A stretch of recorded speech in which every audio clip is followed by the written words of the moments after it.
Bonsoir chers téléspectateurs et bienvenue à votre émission hebdomadaire Plein Feu. Ce soir, c'est un plein feu sur les discours du président de la République à Néma le 3 mai passé.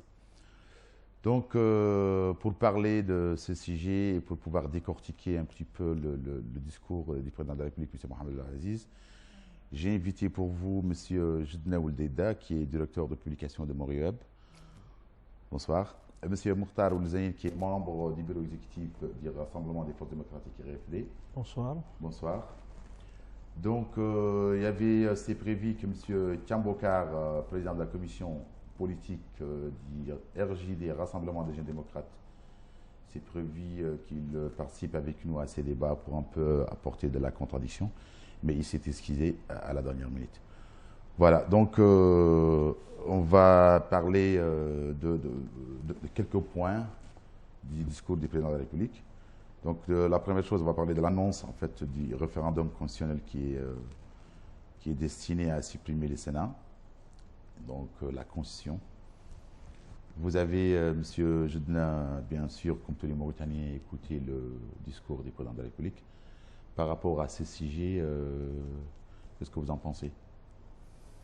Écoutez, je crois que les Mauritaniens, moi, les Mauritaniens, les observateurs sont restés sur leur faim parce qu'on attendait le président de la République sur des questions hautement plus importantes, et notamment en rapport avec la révision de la Constitution et notamment des articles 27 et 28, je crois, en fait, se rapportant au mandat limitatif du président. D'autant plus que... Donc c'est une question quand même sur laquelle il était attendu. C'est une question sur laquelle il était attendu. Oui, justement, il était attendu sur cette question et la polémique, justement, avait été suscitée par des ministres de son gouvernement, alors que l'on sait pertinemment qu'il n'y a pas de dépassement en cette matière. Donc nous avons vu successivement les ministres des Finances, de la Justice et le porte-parole du gouvernement parler d'une éventualité de révision constitutionnelle pour permettre au président de briguer un troisième mandat, ce qui est en contradiction avec la Constitution actuelle. Et donc, sur ce plan, donc, on est resté sur notre fin parce que le président n'a pas jugé utile. En tout cas, il l'a dit lui-même qu'il ne donnera pas de réponse qui satisfasse un peu l'auditoire par rapport à cette question-là. Par contre, nous avons eu une proposition, notamment par rapport au Sénat, à la dissolution du Sénat. Et je pense que c'est même pas très important parce qu'on sait déjà que une catégorie déjà du Sénat était obsolète, bien que, évidemment, le Sénat était considéré comme étant représenté un peu les régions, et le président souhaiterait, en fait, le supplanter d'une certaine manière par les conseils régionaux dont il a parlé. Et je rappelle au passage que c'est, je pense, une idée qui avait déjà été étayée et qui avait été évoquée par le président Chbihul Cheikh Malaïni à la tête du Front populaire. Il y a de cela déjà quelques années. Donc, grosso modo, malheureusement, il y a évidemment, si on se cantonne un peu à cet aspect un peu politique du discours du président, je pense que, grosso modo, il n'y a pas eu de surprise par rapport au discours. C'est un peu toujours le discours avec une langue de bois, avec un certain satisfecit. Et je pense que c'est en tout cas les premières leçons que j'ai tirées de ce discours. Donc, Mokhtar, M. Zain, donc, en fait, la Constitution, c'est quand même le moment fort du discours du président. Absolument. Surtout par rapport à la suppression du Sénat et la création, bien sûr, des conseils régionaux. Donc, qu'est-ce que vous pensez, vous, en tant que juriste et en tant qu'homme politique? Je pense d'abord que je vous remercie d'abord pour l'invitation. Je pense d'ailleurs que l'introduction qui a été faite par le collègue est assez brillante sur la perspective lancée un peu par les discours. Il est vrai qu'en réalité, au-delà de ce que sont les démembrements de la crise politique, il y avait un débat assez houleux sur la question de la Constitution qui a été provoquée un peu par les membres du gouvernement qui en ont parlé. Mais ce débat, à un certain moment, devait s'arrêter là, parce qu'en réalité, il n'y avait pas une volonté claire, politique, affirmée par le sommet de l'État, dans le sens, on peut d'aller dans le sens d'une révision, quel que soit par ailleurs le contour de la révision qui était visé. Je crois que le discours de Néma était attendu quand même sur cette question. Et tous les observateurs politiques, tous ceux qui sont intéressés par les aspects de révision des constitutions en général, s'attendaient à ce que le chef de l'État édifie l'opinion publique sur cette volonté ou c'est un retour en arrière, et pour dire qu'en réalité, ce qui a été dit, c'est tout simplement des rumeurs. Oui, mais je viens à votre question. Il est allé loin en lançant une perspective de révision constitutionnelle qui, cette fois-ci, n'est pas la révision des articles de mandat, mais qui sont quand même un début de révision constitutionnelle, et il est même parti jusqu'à affirmer qu'il y aura un référendum. Bon, il faut admettre que le chef de l'État a, du point de vue juridique, la possibilité de faire un référendum, c'est une question constitutionnelle. Mais ce qui est difficile à comprendre, c'est que l'opinion attendait le chef de l'État, c'est la crise politique. Sur d'abord le blocage du dialogue politique, et c'est les perspectives de révision constitutionnelle qui étaient dans un environnement comme celui-là, où il y a un blocage politique pratiquement depuis les dernières élections de 2009, et donc les gens ne pouvaient pas du tout accepter qu'il n'y ait pas une sortie, une issue pour cette crise. Alors le président, je pense qu'on va revenir aux éléments du discours qui ont été notoires par rapport à la perspective d'un renfermement du pouvoir sur ses positions. D'abord, décrédibiliser l'opposition, qui a été taxée d'ennemi de la nation. Oui, Mokhtar, excusez-moi, mais on va y revenir certainement, cette question. Mais quand on entend le président parler de la solution du Sénat, du copier-coller, que le Sénat n'est pas très important, et d'ailleurs que ça nous retarde, qu'est-ce que vous sentez? Justement, en fait, la question que se pose la majorité des gens, c'est que pourquoi il a attendu tout ce temps pour le dire? Il y a deux versants de la question. Il y a le versant par rapport à l'opportunité de supprimer le Sénat et de se suffire d'une seule chambre qui est l'Assemblée nationale dans un pays en voie de développement, et de considérer donc que c'est un fardeau et qu'on peut s'en passer. Oui, mais pourquoi le considérer à ce moment précis? J'arrive à cela. Ça, c'est un peu le versant acceptable du point de vue juridique. Mais ce qui n'est pas acceptable, c'est d'abord l'opportunité et le temps qui a été choisi pour cette action-là, alors que, comme je l'ai dit tout à l'heure, on l'attendait sur un autre terrain. Deuxièmement, le remplacement du Sénat et la perspective des conseils régionaux, même si elle est très éloquente, elle n'a pas encore de sens, parce que nous n'avons pas encore parvenu à mûrir la décentralisation administrative que nous avons.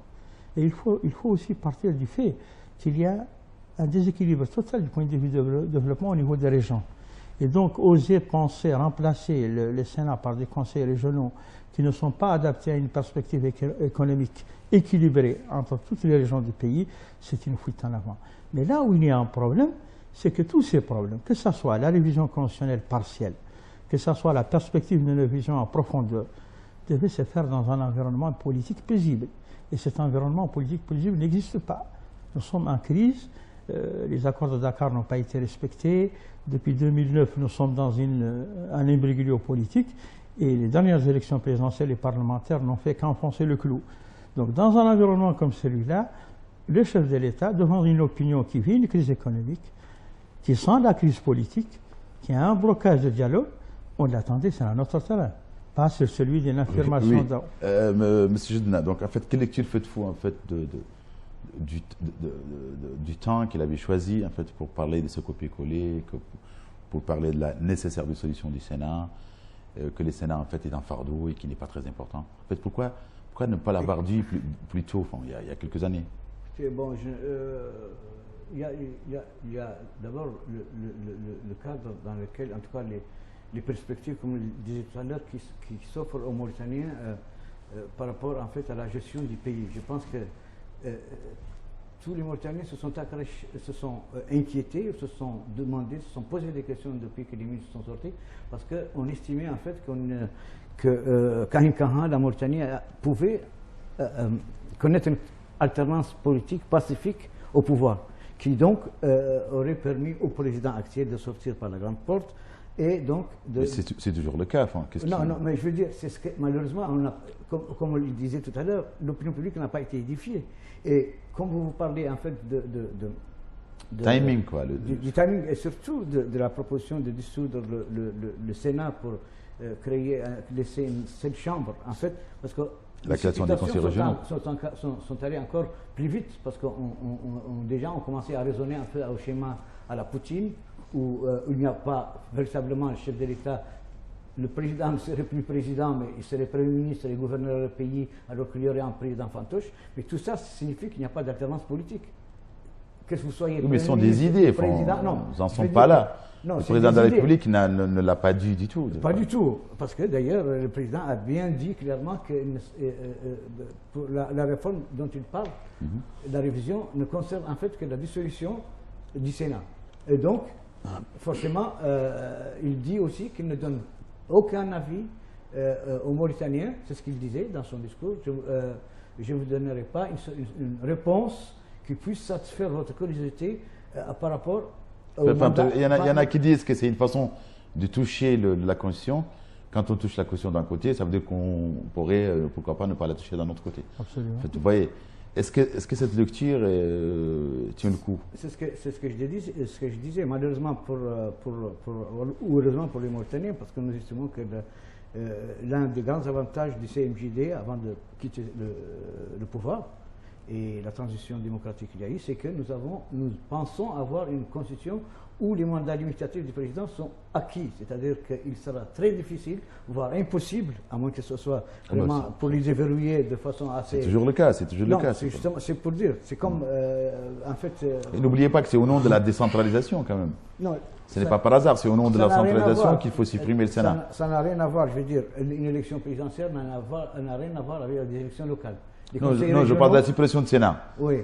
C'est-à-dire, c'est au nom de la centralisation, ça veut dire que le Sénat n'est pas aussi important que cela. C'est une façon de voir les choses. C'est une façon de voir les choses. Et on a mis du temps aussi pour s'en rendre compte.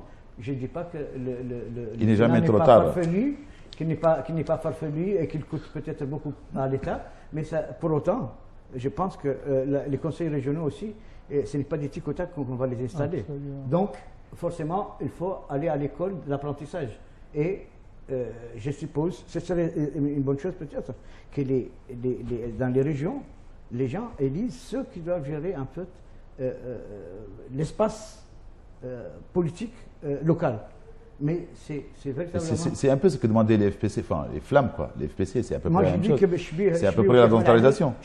Même les flammes aussi ont demandé à peu près ça. C'est une décentralisation, ça veut dire que si vous donnez... Oui, mais avec une certaine... entre guillemets, oui. Pensée d'autonomie. Ce qui est un peu différent de ce que propose le président actuellement. Donc je pense que, grosso modo, par rapport à l'aspect politique, c'est que on peut, par déduction, le président n'a pas parlé de mandat, en tout cas de troisième mandat qui a un peu accaparé tous les Mauritaniens avant son départ à Néma, et que finalement, nous sommes, je me répète, nous sommes restés sur notre faim par rapport à cette question qui est cruciale pour les Mauritaniens. Va-t-il y avoir alternance politique pacifique au sommet de l'État, ou encore va-t-on assister encore à un nouveau coup d'État contre la Constitution elle-même? Donc en fait, Mokhtar, en fait, vous, en tant que représentant d'un parti politique d'opposition qui est RFD, monsieur le président de l'IPR, monsieur Mohamed El Maham, vous a taxé de manipulateur, et dans une conférence de presse d'ailleurs le dimanche 8 mai passé. Ça veut dire que vous orchestrez les manipulations. Vous faites dur, vous essayez de faire dur au président de la République, c'est qu'il n'a pas dit. Il y a actuellement, il faut le reconnaître, un balayage autour d'une prétendue lecture dénaturée du discours du président. C'est-à-dire que vous êtes d'accord que les gens lui font dire ce qu'il n'a pas dit? C'est une prétendue campagne. Mais ce qui est quand même regrettable, c'est que, et là je reviens à ce qu'on disait tout à l'heure, c'est que l'opinion s'attendait à des démêlés qui vont permettre à résoudre ou à entamer les frictions qui existent dans la crise politique que vit le pays.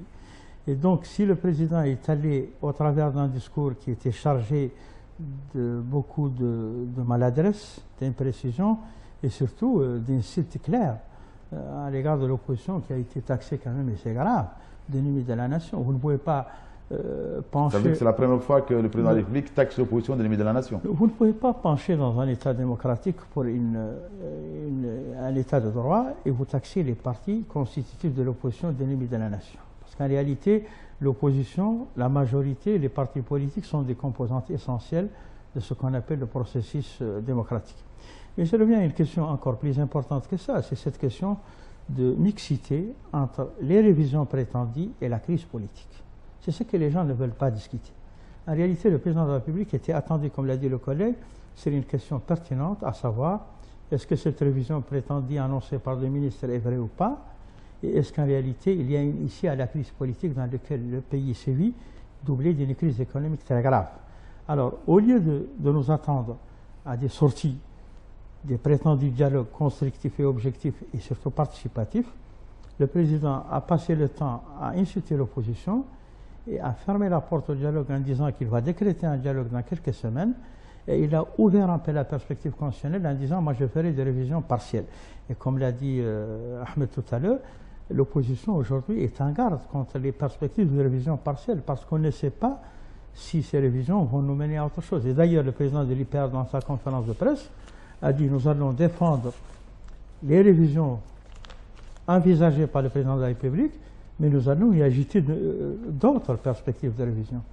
Moi, j'aurais bien voulu que tout cela se fasse dans le cadre d'un dialogue constructif et objectif, dans lequel tous les partenaires politiques participent, et comme l'a dit quelqu'un tout à l'heure, dans lequel en réalité les garde-fous constitutionnels, surtout relatifs à l'alternance et au mandat, soient sauvegardés dans l'intérêt de ce pays. Et je résume souvent tout cela en disant que si nous n'évoluons pas rapidement vers un état de droit véritable, dans lequel il y a un respect de la séparation des pouvoirs, dans laquelle la perspective d'alternance... En fait, pourquoi vous insistez sur le fait qu'Aziz est en train de forcer la porte du troisième mandat et de changer la constitution?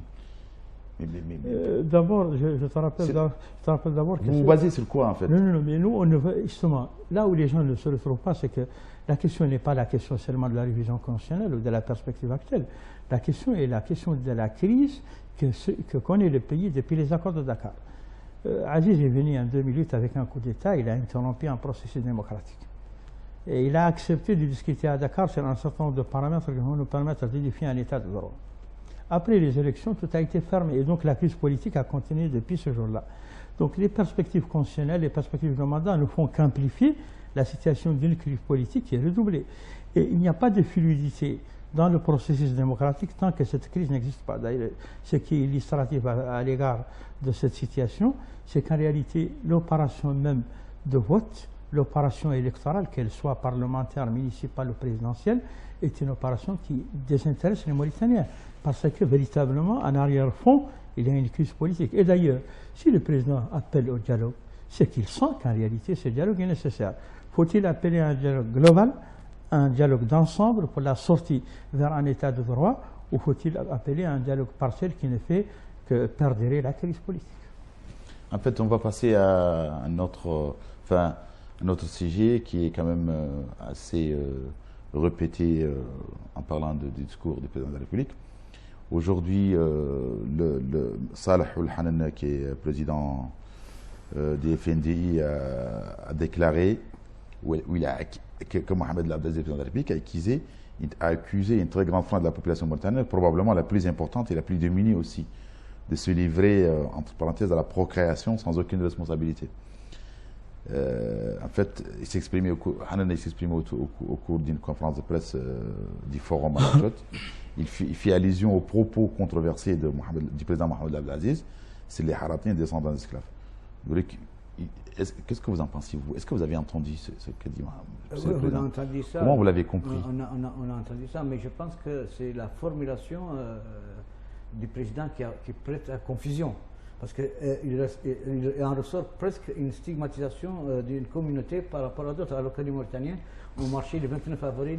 Non, mais est-ce que le président a stigmatisé une population? Écoutez, je ne suis pas dans la tête du Non, mais ce que vous avez compris, vous. Ce que les gens ont compris. Vous, en tant que journaliste, en écoutant le discours du chef de l'État, qu'est-ce que vous avez compris? C'est l'idée que j'ai eue, c'est que finalement, il y a des gens qui se procréent plus vite que les autres et que, d'une certaine manière, ils sont un peu en retard par rapport aux autres communautés. Mais je pense qu'il faut vous n'êtes pas d'accord avec M. Maham quand tu dis que les gens de l'opposition sont en train de faire dire au président de la République ce qu'il n'a pas dit? Non, écoutez, non seulement la forme par laquelle le président a sorti cette idée n'était pas la bonne, la charge des mots n'était pas la bonne, mais aussi la campagne de communication qui a suivi par les ministres du gouvernement montre une certaine fébrilité par rapport à cette question. C'est-à-dire nous avons vu des conseillers du président et même menacés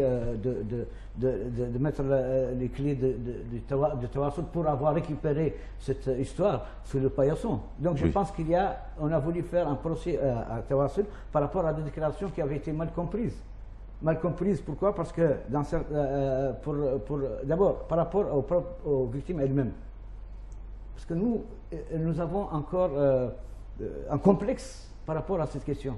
Je pense que la majorité des Mauritaniens, en tout cas ceux qui ne font pas de la politique politicienne, ont été présents ces 3 dernières années pour manifester leur solidarité avec leurs frères Haratim, parce qu'ils savent historiquement ils sont victimes d'une exploitation. Et que cette exploitation malheureusement a trop duré et qu'il fallait faire des actions spécifiques pour cette communauté pour qu'elle puisse rattraper les autres communautés. Celle-ci, je pense, c'est un constat que la majorité des Mauritaniens... Donc pour vous, ils ont été déçus, en fait, c'est à peu près ce que disait Moi, fions-nous seulement à la réaction du manifeste des droits politiques et civiques des Haratim. Donc en fait... la déclaration qu'il a sortie justement en réaction à cette... Donc en fait, c'est Mourtar, loin de la politique, politique politicienne, avec un bon sens qui n'est pas tout à fait, qui n'est pas systématiquement corrompu. Là, on parle. Est-ce que vous avez écouté le discours du président de la République et quelle lecture faites-vous de ce passage? D'abord, je tiens à préciser que, et d'ailleurs tous les observateurs l'ont noté, le discours était un désordre total, dans lequel on ne se retrouvait pas. De l'économique, aux politiques, aux questions sociales, à la Constitution, c'était véritablement du coq à l'âne, on ne se retrouvait pas. Mais par rapport à cette question qui est une question pertinente et qui est une question importante, et face à laquelle il est temps que l'opinion politique en général, qu'elle soit de la majorité ou de l'opposition, comprenne que c'est une question nationale et qu'il y a lieu véritablement de la prendre sans complexe, avec beaucoup d'objectivité et surtout d'avant-garde, et de comprendre qu'en réalité il y a véritablement eu de l'esclavage et qui a duré jusqu'à pratiquement les années 2000, qu'il y a même des cas qui ont été constatés, et d'ailleurs les juridictions ont été créées dans ce sens-là, et qu'il y a des séquelles et qu'il faut véritablement un travail constructif d'ensemble, national, au niveau de la communauté arabe, mais au niveau des communautés aussi négro-africaines qui connaissent la même situation.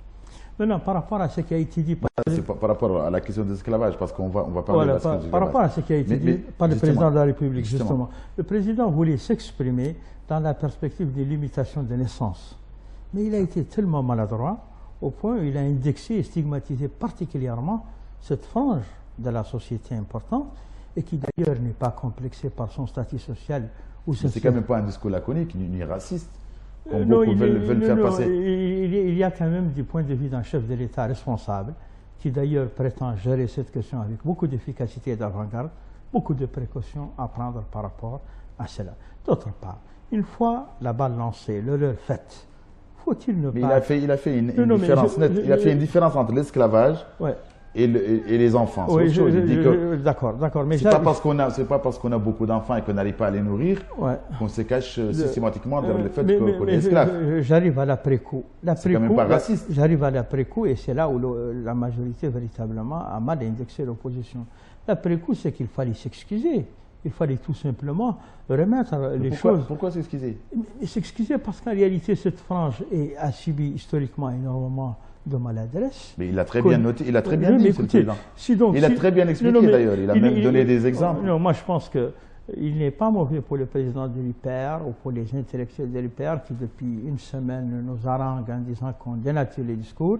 Il aurait pu être louable qu'ils présentent des excuses et qu'ils disent qu'en réalité ça a été une mauvaise lecture. Mais vous continuez en leur demandant de faire des excuses, de dénaturer le discours du président. Non, on ne fait que... Comme si attention, au niveau de l'opposition, ce qui a été dit dans les communiqués, ce qui a été pratiquement affirmé à haute voix, c'est que véritablement c'est une erreur et qu'il y a lieu de faire des excuses et que cette frange de la population... D'ailleurs, la limitation de naissance ne concerne pas les Haratim. Il y a beaucoup de foyers pauvres, de morts blancs. Il n'a pas parlé de la limitation d'enfants. Non, mais en stigmatisant quelques foyers pauvres dans les périphéries de la ville. Il répond à ceux qui sont en train de lier ce phénomène à l'esclavage. Non. Et à sa façon à lui d'expliquer que ça n'a rien à voir. Attention, la question de la délimitation de naissance ne peut pas être liée à l'esclavage. C'est une Justement. question. Donc ceux qui lient à l'esclavage ont tort. D'accord. Non, mais, en fait, vous répétez exactement ce que... Non, mais la malformulation a fait qu'en réalité, cette frange de la population s'est trouvée stigmatisée et touchée. Et il fallait s'excuser. Et d'ailleurs, il doit le faire publiquement, considérer qu'en réalité, ce n'est pas le propre des Haratines. Et puis les Haratines, il est temps que l'on comprenne que dans les pays du monde où il y a eu de l'esclavage, la question de l'esclavage a été résolue par tous. Moi qui suis devant vous, je suis membre du manifeste des Haratines et je suis fier de cette, appartenance. Mais il y a beaucoup de Mauritaniens qui sont membres du manifeste et ce n'est pas du tout politique.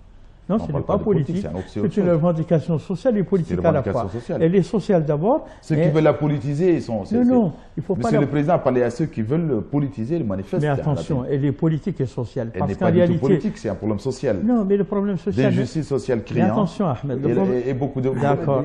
Mais le problème social ne peut pas être... Non, mais les intellectuels mauritaniens qui sont pour le manifeste, c'est pour une justice sociale, c'est un problème social. Oui, mais à travers des vous êtes en train de politiser, donc le président de la République est en train de vous répondre.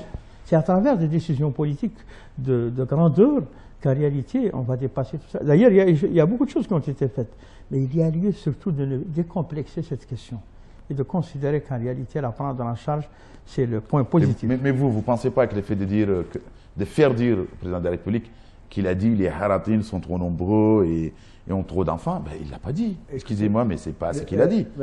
Attendez, moi-même, je disais que c'était la formulation qui peut être prête à confusion. Et donc, il y a eu quiproquo.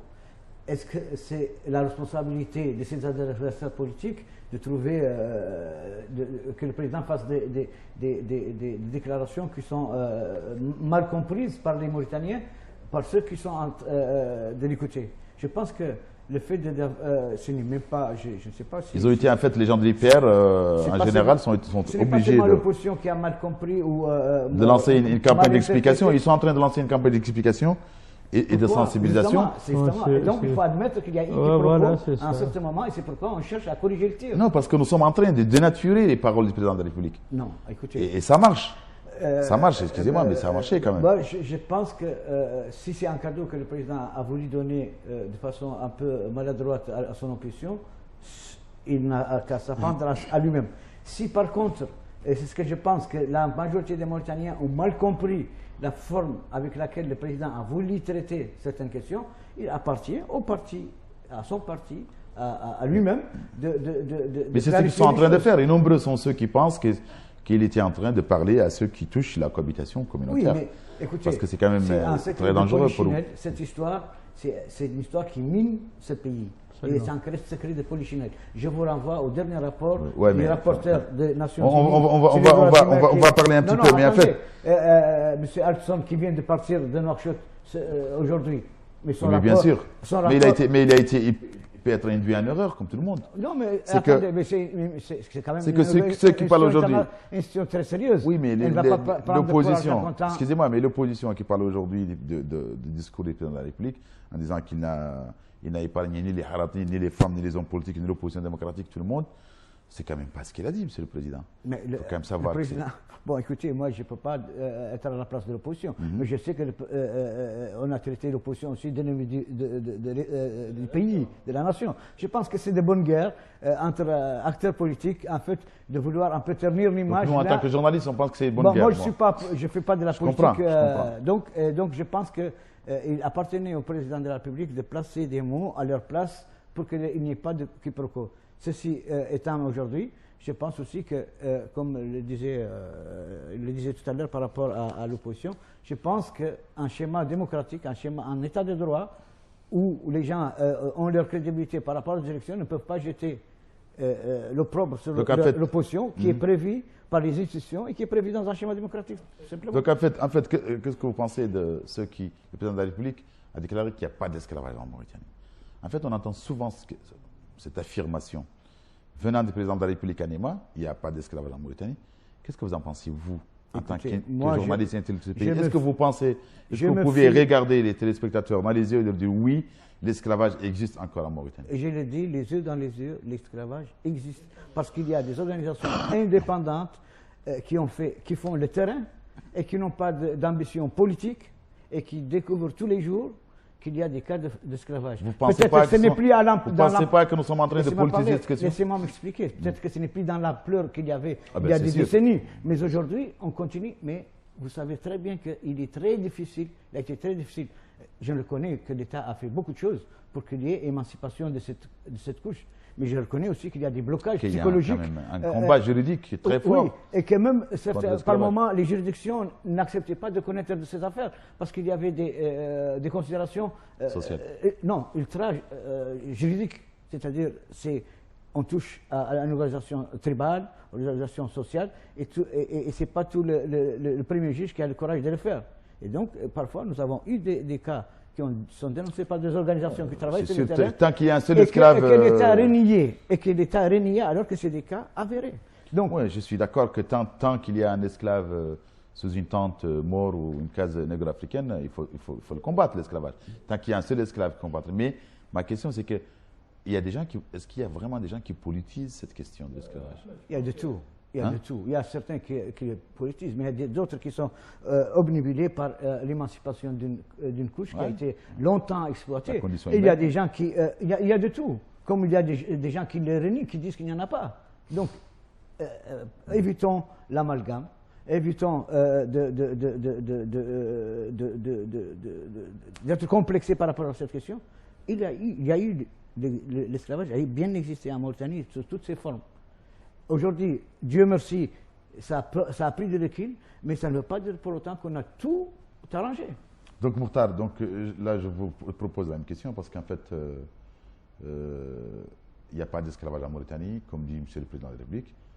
On a entendu ces discours et ces affirmations chez beaucoup de Mauritaniens. Qu'est-ce que vous pensez vraiment de cette question? Il faut quand même reconnaître qu'en 1960, quand on a eu notre indépendance, l'État a été bâti sur une vision unitaire dans laquelle tous les citoyens étaient égaux, il n'y avait pas d'esclavage. Dans la perspective juridictionnelle créée un État moderne, il est évident que du point de vue formel, il n'y a pas d'esclavage. On a été quand même surpris en 1980 par l'abolition de l'esclavage, ce qui justifiait en réalité que cet esclavage a perdu.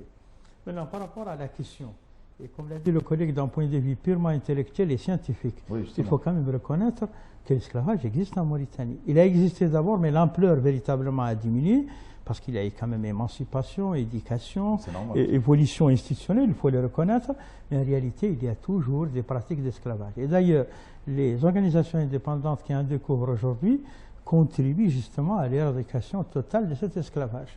Alors, que l'on soit, et comme je l'ai dit tout à l'heure, dans la majorité ou dans l'opposition, il faut que l'on soit unis sur cette question. Nous blâmons tous l'esclavage, quel qu'il soit, là où il est, dans n'importe quelle communauté, et toutes les questions relatives à l'émancipation de cette couche, à une discrimination positive qui lui profite, à une évolution réelle de ses membres et à une insertion sans complexe au sein de la société, est à s'allier. Donc on est surpris qu'en 2016, le président proclame en réalité que voilà, il n'y a pas d'esclavage, il faut quand même reconnaître. Il y a que des vendeurs d'idées. Non, il faut reconnaître quand même que politiquement, n'importe quel régime ne va jamais accepter devant l'opinion publique internationale et nationale qu'il y a un esclavage. Mais en réalité... Pourquoi ça pose problème? Non, ça pose un problème. C'est un phénomène qui est un phénomène international. Pourquoi vous pensez que ça pose problème? C'est pas Aziz qui a créé l'esclavage. Il n'est pas responsable. Voilà, laisse-moi terminer mon réponse. Ça vient. Il est responsable qui doit lutter. Là, c'est vrai. Il doit lutter contre l'esclavage. J'arrive à ta question. Laisse-moi terminer le raisonnement. Mais en réalité, ce régime-là, c'est celui qui prétend, et d'ailleurs il l'a fait, il faut lui reconnaître ça, avoir engagé un certain nombre de processus constitutionnels et juridictionnels pour essayer de blâmer totalement cet esclavage. Ça veut dire que concrètement l'esclavage existe et que donc cette lutte du point de vue juridictionnel et politique est là pour essayer de l'éradiquer définitivement. Je conclus quand même qu'au niveau de l'opposition que je représente, il y a une position très claire, c'est la question de l'esclavage.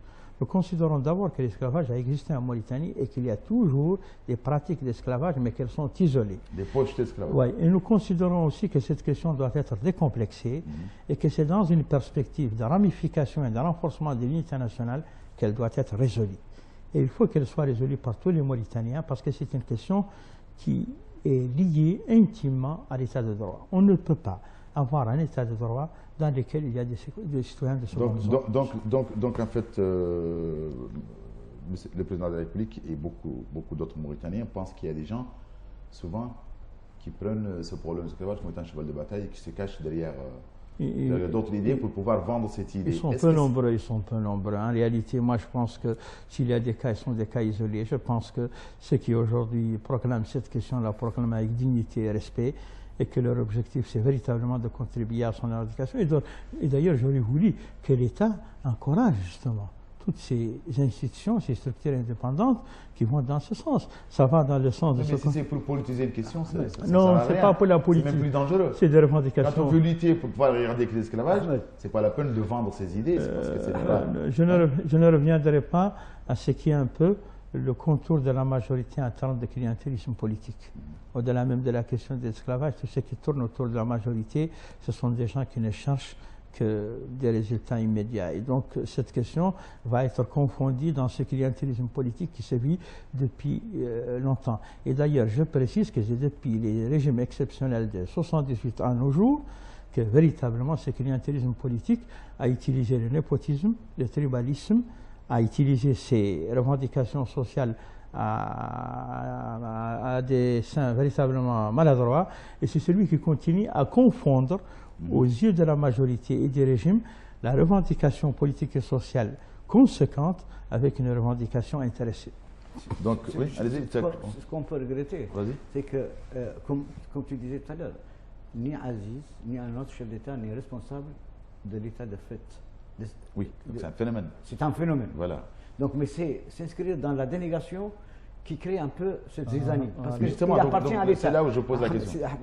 Il appartient à l'État. Il appartenait à l'État depuis l'accession à la souveraineté internationale en 1960. De lutter contre...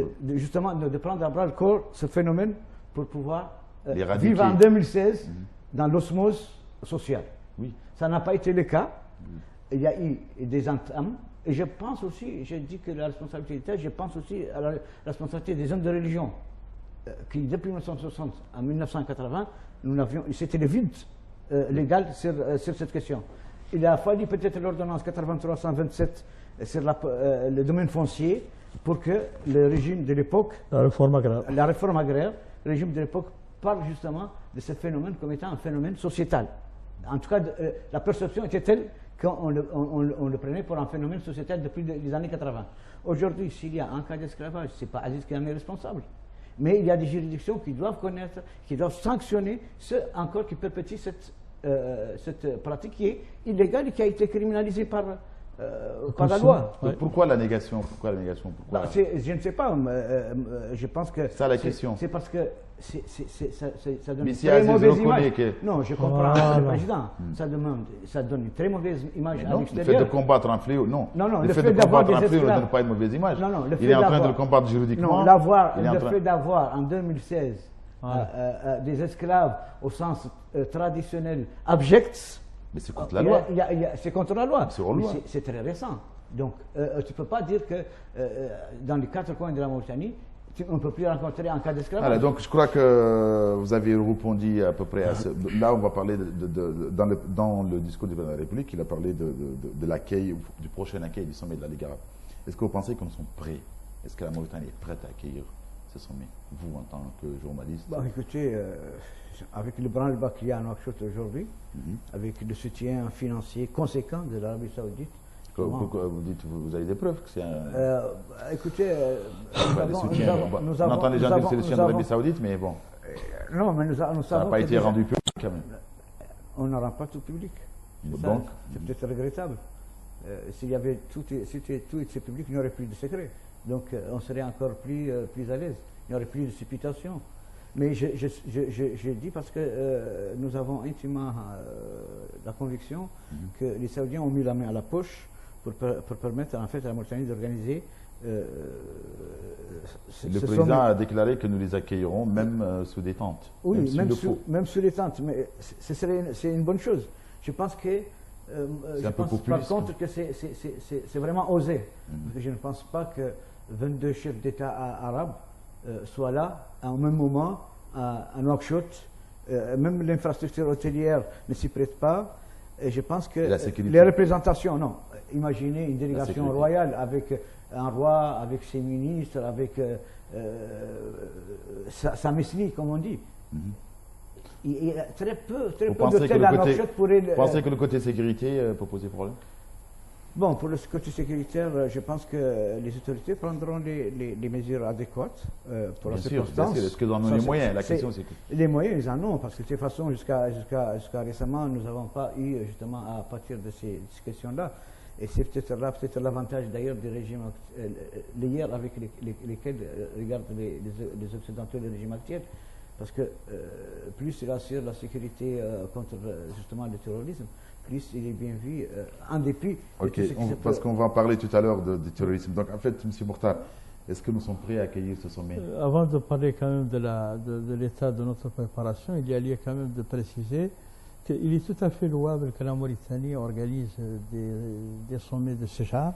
Mais ce qui est regrettable, c'est que nous vivons une crise économique très très forte et que nous avons une flambée de prix élevée. Nous avons une crise politique aussi. Nous avons véritablement un système éducatif qui ne marche pas. Alors pourquoi prendre la décision d'organiser avec beaucoup de moyens, dilapider énormément de moyens, un sommet arabe pour un sommet arabe pour une Ligue arabe qui aujourd'hui est inexistante. La situation de la Ligue arabe aujourd'hui est une situation qui en réalité n'augure pas de la réussite d'un sommet. Vous avez la quasi-totalité des pays arabes qui sont en démembrement. Vous avez la Syrie où il y a une guerre.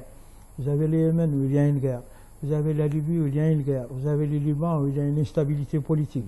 Vous avez la Palestine. Vous avez l'Irak. Oui, mais ça doucement. Alors, doucement. Il y aurait quand même un sommet là, les gars. Non, soyons honnêtes. Pourquoi pas chez nous? Soyons honnêtes. Dans une perspective comme celle-là, un sommet arabe, même tenu au Caire, disons, ou en Arabie Saoudite, ne rime à rien. Mais ce qui est important, c'est que nous n'avons pas les moyens de cette grandeur. Et je pense d'ailleurs que la Mauritanie devait se suffire d'organiser des sommets sous-régionaux et même d'aller dans le sens de la consolidation d'une organisation d'un sommet arabe ailleurs qu'ici. Parce qu'en réalité, nous ne sommes pas préparés pour cela. Au-delà de cela, quel est le résultat de l'organisation d'un sommet arabe en Mauritanie? Moi, j'entends... C'est un résultat diplomatique. Non, doucement. J'entends dans les médias et dans les affirmations de la majorité que c'est un pas historique, comme a été d'ailleurs notre présidence de l'Union africaine. Je vous rappelle quand même que la Mauritanie est un pays fondateur de l'EIA en 1963 à Addis Ababa et qu'à l'époque, on avait proposé au président d'organiser le sommet. D'ailleurs, les États africains étaient embryonnaires, n'avaient pas de moyens et organisaient les sommets dans des conditions difficiles. Il avait dit que la Mauritanie est assez pauvre et a des problèmes beaucoup plus cruciaux que l'organisation et je demanderai à l'Éthiopie de nous héberger. Il a organisé un sommet qu'il a présidé à Addis Ababa. Nous venons de sortir de l'organisation de plusieurs... Oui, qu'il a présidé en 111. Et depuis lors... Mais c'était pas en 111, c'était en 104 d'ailleurs. Mais depuis lors, on l'a jamais... Non, je veux dire que... Non, on n'a jamais présidé quoi que ce soit depuis lors. Il n'y a pas de... C'est quand même... Il faut le reconnaître. Il n'y a pas de jalousie, ni de flambée à organiser un sommet arabe. Ce qui est important ce qui est important dans les relations internationales, c'est les résultats. Le pays a des problèmes économiques, ce n'est pas le moment. D'autre part, cette organisation du sommet ici devait nous permettre de résoudre une question à laquelle tu n'as pas encore donné beaucoup de temps, qui est la question de la crise politique. Dans un pays où il y a une crise politique, où une grande partie des partenaires politiques est mise à l'écart, organiser un sommet, c'est véritablement une course à l'avant. Tout le monde n'est pas d'accord qu'il y ait une crise politique en Mauritanie. Vous parlez de crise politique, mais... S'il n'y avait pas de crise, il n'y a pas lieu de faire un dialogue en réalité. Non, on peut dialoguer sans avoir de crise politique. Dialoguer pour rien du tout, ce n'est pas possible. Vous dites crise politique, mais pour eux, ce n'est pas une crise politique du tout. Mais nous sommes sortis de... On ne peut pas dire que nous ne sommes pas prêts à accueillir le sommet de parce qu'il y a une crise politique. Écoutez, Ahmed, on a un Parlement qui a dépassé son mandat. Et alors? Doucement. On a un Sénat qui est pratiquement, comme l'a dit le collègue tout à l'heure, catégorisé à 2 tiers. Mais on peut accueillir un sommet des Ligues arabes dans un pays où il n'y a pas de Parlement. Doucement. Dans un pays qui n'est même pas un pays démocratique, il n'y a pas de Parlement. Ça ne n'a pas. Avec l'accueil. La plupart des pays arabes n'ont même pas de Parlement. Donc accueillir le sommet arabe, je ne vois pas trop. Non, c'est difficile. Et d'autre part, je te confirme que jusqu'à maintenant, en tout cas, les partenaires politiques n'ont jamais été associés. Oui, on va certainement parler de quand on va parler du dialogue et on va revenir. Mais là où je pose la question, c'est que une crise politique, Ce n'est pas l'environnement d'une organisation de sommet. Vous pensez que la crise Absolument. politique peut poser problème? Un Donc pays on organise des sommets dans des pays où il n'y a pas de démocratie. Je pense que des pays. Les dictateurs ont organisé des sommets. Je pense que des pays voisins ont rejeté, ont demandé, se sont excusés pour l'organisation de ce genre de sommet parce qu'ils sont partis d'une lecture de la diplomatie arabe présentement. Et ce n'est pas la Mauritanie qui va résoudre les distorsions qui existent dans les comportements. Vous avez 22 pays. Il faut oser. Non, mais je pense qu'il y a... Il faut oser. Si je peux me permettre, par rapport à ce thème, je pense que c'est à bon escient que le régime tente en fait d'abriter cette conférence, parce que nous le savons, ou nous le sentons en tout cas, qu'il y a un certain alignement à l'Arabie Saoudite, qui est d'ailleurs demandeur de l'organisation de ce sommet, après la défection du Maroc, qui était censé abriter la conférence. D'un autre côté, je pense qu'il y a un impact intéressant, parce que les 8 milliards de l'Arabie Saoudite avec lesquels on fait les pavés à Nouakchott. Là, vous dites 8 milliards. J'ai dit 8 milliards. Ça marche. $2. Ça peut faire un procès pour ça. Ah non, c'est vous qui le dites. C'est vous qui le dites. Il y a au moins quelque chose. La conférence est bonne. C'est-à-dire que Nouakchott est en train de changer de visage. Et c'est une bonne chose. Bien sûr. Maintenant, il faudrait peut-être continuer. Quelque chose de bonheur et bon. Oui. Je voulais dire, j'ai fait la relation. Bien sûr.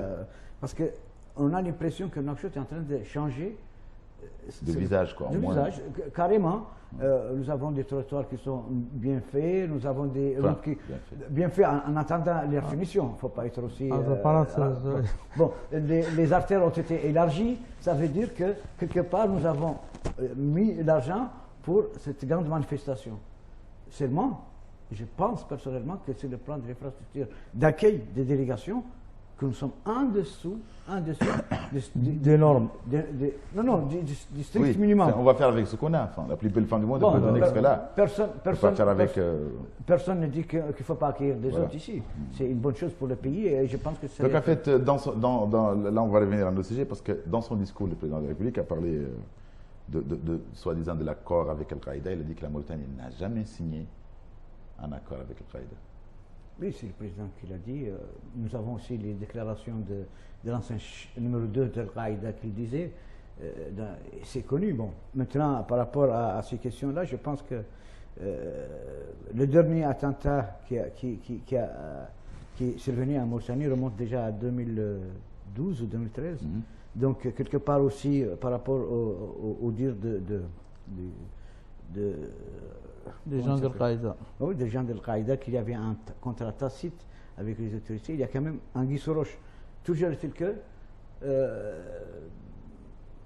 vous savez que personne n'est à l'abri définitivement de ce phénomène.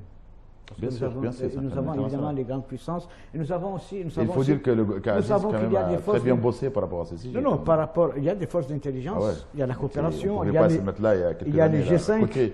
Ici, même pas à 200 mètres, les gens. Oui, il y a les G5, il y a la coopération bilatérale avec le Mali, avec l'Algérie, le Maroc. Donc, nous avons. Il y a l'armée d'abord. L'armée n'existait pas. Non, ça. D'abord, on a recréé une armée. D'abord, on a une armée maintenant. C'est sans doute le fait d'avoir armé l'armée, d'avoir créé un corridor de sécurité vers le nord, dans le nord de la Mauritanie, ça a positivement impacté la lutte contre le terrorisme. Et même le dialogue avec les terroristes. Mais les failles. Ça veut dire l'approche mauritanienne. En 2014, la dernière attaque s'est produite ici, pas loin de Nouakchott.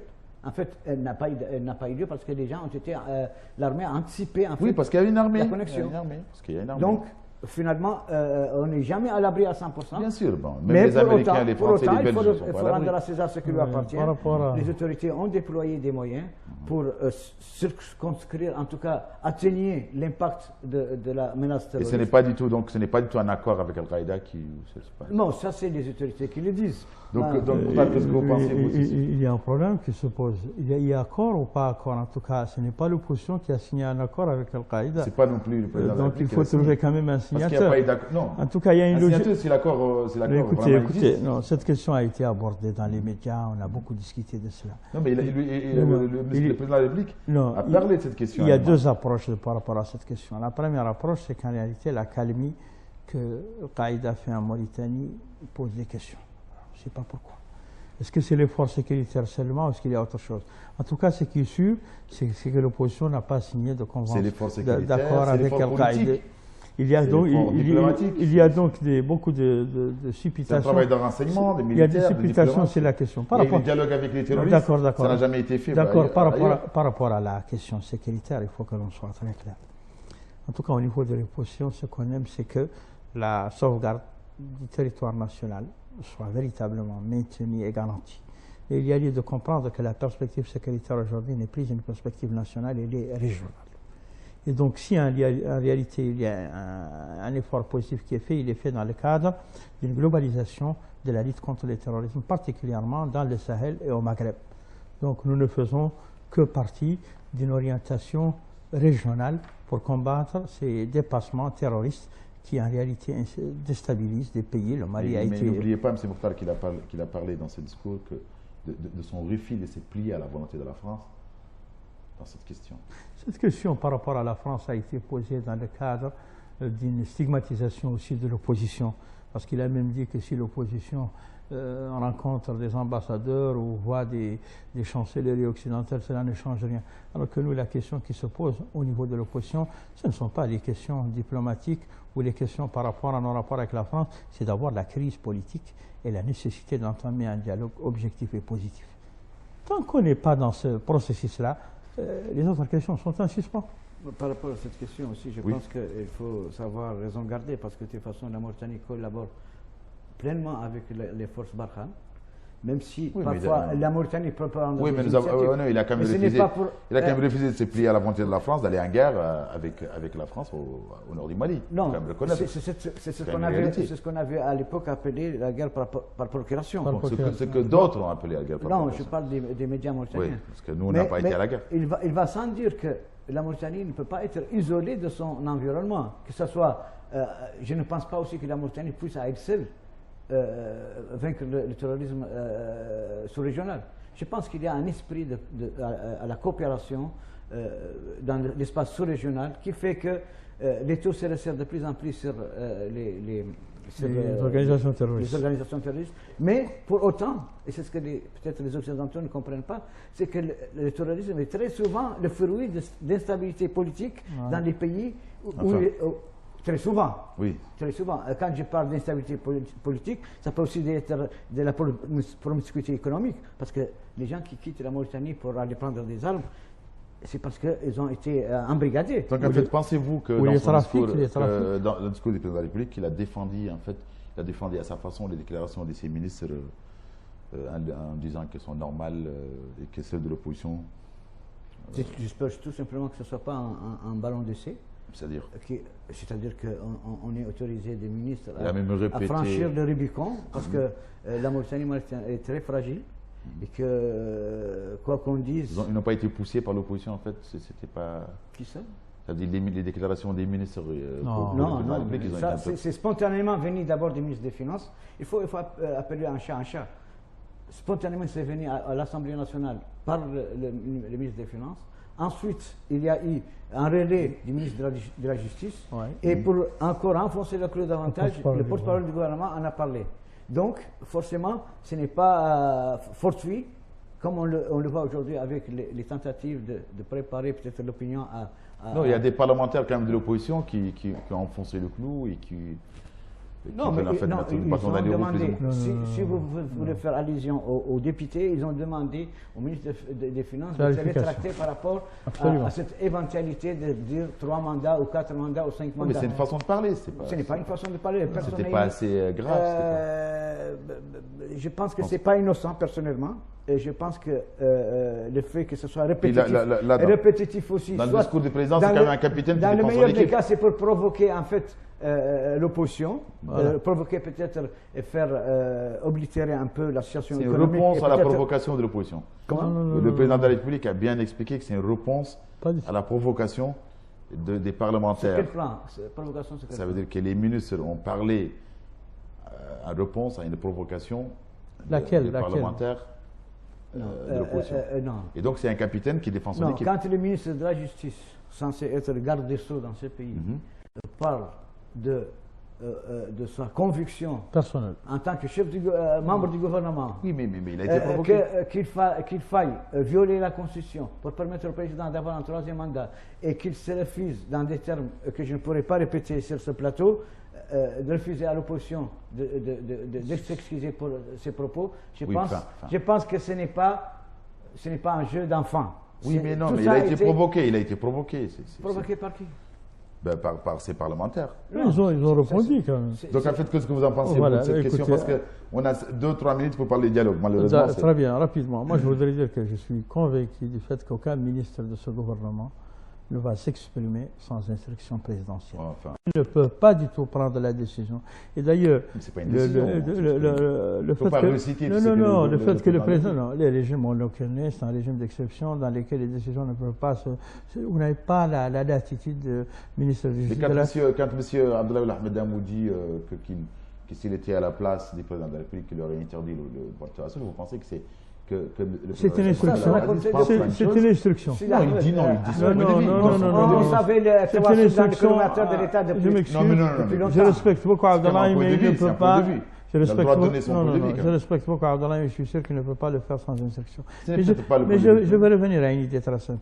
L'essentiel, c'est que tout ce qui a été dit par les ministres a mené quand même un renforcement de ce niveau de supputation et d'imprécision par le président de la République qui a dit que ces ministres, en réalité, n'ont fait que répéter ce qui s'est provoqué et que non. C'est une façon de s'excuser. Non, les députés... Désolé d'avoir dit ça, mais on a été provoqués. Attention, c'est un peu ce que dit pour clarifier, les députés sont intervenus quand il y a eu véritablement l'affirmation du ministre de la Justice. Donc rapidement, là, le dernier point, parce qu'il nous reste plus beaucoup de temps. Le dialogue politique aura lieu, c'est ce qu'a déclaré le président de la République, dans 3 ou 4 semaines, avec ceux qui vont y participer. Écoutez, qu'est-ce que ça veut dire? On n'est pas sorti de l'auberge depuis au moins depuis. Mais là, c'est main tendue quand même. Non, main tendue, c'est-à-dire quand vous me placez devant le fait accompli, c'est à prendre ou à laisser. Je pense que ce n'est pas laisser un peu. Oui, mais c'est la majorité qui t'a. C'est toujours la majorité qui tend la main. C'est toujours la même chose. Non, c'est tout à fait le contraire. La majorité a, elle, les moyens, toutes les cartes en main. Et s'il voulait le dialogue, il aurait existé depuis belle lurette. Maintenant, l'opposition, peut-être qu'elle n'est pas très homogène. C'est peut-être une réalité. Mais elle n'a jamais refusé le dialogue. Et nous avons. Donc, quelle lecture vous allez faire d'abord, à la veille, justement, à la veille d'un sommet aussi important que le sommet arabe, que les autorités prétendent accueillir à Nouakchott, le fait d'avoir envenimé la situation politique, déjà avec une situation économique, n'arrange pas les choses, parce que, à ce qu'on a appris, il y a une série d'activités qui vont durer dans le temps, aussi bien par la majorité présidentielle que par l'opposition, et justement par rapport à ces questions d'impossibilité de dialogue. En fait, on avance donc on va dialoguer ou pas, vous pensez? Je ne pense pas, personnellement. Il va y avoir un dialogue ou pas? On va avoir un dialogue comme on l'avait, un dialogue tronqué, où la majorité des partis qui comptent à l'opposition ne seront pas là. Donc, Mokhtar, un dernier mot par rapport à cette question. Moi, je pense que la perspective d'un dialogue constructif a été enterrée par le chef de l'État. Le discours de Nema a enterré la perspective d'un dialogue. Vous dites qu'il a enterré. Non, il a enterré parce qu'en réalité, il sait que l'environnement politique dans lequel doit se faire un dialogue constructif n'existe pas. Mais c'est un nouveau appel au dialogue. Non, mais c'est un appel qui a été conditionné par une participation ou non. Il est clair que c'est véritablement une course en avant. Mais je rappelle ici enfin que l'opposition a une position très simple. L'opposition veut une alternance pacifique dans ce pays, veut un état de droit, veut mettre fin à des régimes exceptionnels qui perdurent depuis 1978 et voudrait un dialogue objectif. Et elle considère aujourd'hui que le discours de Nema a fermé la porte à ce dialogue. Il est de la responsabilité des régimes en place de corriger ces erreurs et d'ouvrir une perspective pour un dialogue constructif qui va nous faire sortir de cette crise politique qui se vit depuis les accords de Dakar. Écoutez, ce sera le mot de la fin. Donc, merci, chers téléspectateurs, d'avoir suivi cette émission. Je rappelle, je remercie en votre nom M. Mokhtar Oulzen, qui est membre du bureau exécutif des RFD. Merci d'avoir participé à cette émission. Et M. Jedna Oldede, qui est directeur de publication de Montréal, merci aussi d'avoir participé à cette émission. Je remercie un autre en votre nom, M. Tafa et M. Arassinouane, qui a réalisé cette émission. Quant à moi, je vous donne rendez-vous la semaine prochaine, même chaîne, même heure. Au revoir et très bientôt.